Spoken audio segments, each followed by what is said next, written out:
Pues concluyó ya la exposición floral en el Zócalo capitalino con motivo precisamente del 14 de febrero y algunas de estas flores pues serán colocadas en diferentes puntos de la capital. Gloria López nos trae todos los detalles.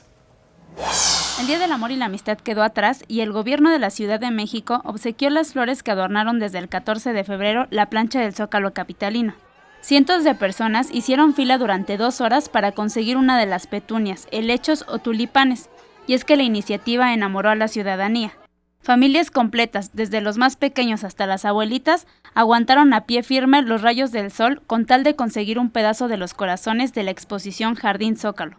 Además de las flores obsequiadas, más de 1000 bugambilias serán entregadas a la autoridad del centro histórico para plantarlas en diferentes espacios del centro de la ciudad, mientras que 300 han sido solicitadas para ornamentar un corredor cultural en Milpa Alta. El gobierno de la ciudad destinó 1.800.000 pesos en la compra de las más de 18.000 flores que se adquirieron con productores de Xochimilco. Con imágenes de Jorge Barajas, Gloria López, 21 Noticias.